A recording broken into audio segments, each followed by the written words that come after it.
Hello hi friends, నేను ఈరోజు barley Java చూపిస్తున్నాను. ఇలాంటి ఒక బొగాని సిలిండర్ పైన పెట్టుకొని 3 చిన్న గ్లాసుల వాటర్ పోసుకోవాలన్నమాట. వాటర్ పోసుకున్న తర్వాత బార్లీ గింజలు తీసుకోవాలి. ఈ బార్లీ గింజలని మనం పౌడర్ లాగా చేసుకోవాలి. మిక్సీలో వేసి పౌడర్ చేసుకుంటేనే జావా మంచిగా వస్తుంది. కొంతమంది పౌడర్ కాకుండా అట్లనే గింజలు వేసి చేస్తారు. సో అలా కాకుండా ఇట్లా పౌడర్ చేసుకోవాలి. మనము ఆ వాటర్కి 2 టేబుల్ స్పూన్ పౌడర్ తీసుకొని అందులో కొంచెం వాటర్ యాడ్ చేయాలన్నమాట. వాటర్ యాడ్ చేస్తే మంచి పేస్ట్ లాగా అవుతుంది. సో కొంతమంది పౌడర్ వేస్తే అది మొత్తం ఉండలు వస్తుంది. మనం ముందే ఇట్లా పేస్ట్ లాగా వాటర్లో కలుపుకొని ఆ మసులుతున్న వాటర్లో మనం ఈ పేస్ట్ని అలా పోసి వెంటనే బాగా కలపాలన్నమాట. లేకపోతే ఉండలు కట్టిపోయి తాగడానికి రాదనమాట, మంచి అనిపించదు.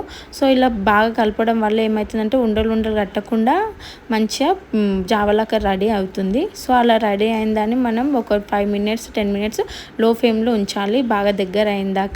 అలా దగ్గర అయిందని మనం ఒక కటోరలో పోసుకొని ఏం చేయాలంటే కొంతమంది చల్లగా తాగుతారు, కొంతమంది ఏం చేస్తారంటే వేడిగా తాగుతారు, కొంతమంది నార్మల్ వేడి కూడా తాగుతారు. ఎవరిష్టం వాళ్ళది. ఇది రోజు మనము మధ్యాహ్నం తర్వాత లంచ్ చేసిన తర్వాత తాగితే చాలా ఉపయోగం ఉంటుంది. వెయిట్ లాస్ అవుతారు. కొంతమంది బార్లీ గింజలు నానబెట్టిన వాటర్ కూడా తాగుతారు, అవి ఉడకబెట్టుకొని తింటారు. ఇట్లా జావ చేసుకొని తాగడం వల్ల చాలా మంచిది, వెయిట్ లాస్ అవుతారు.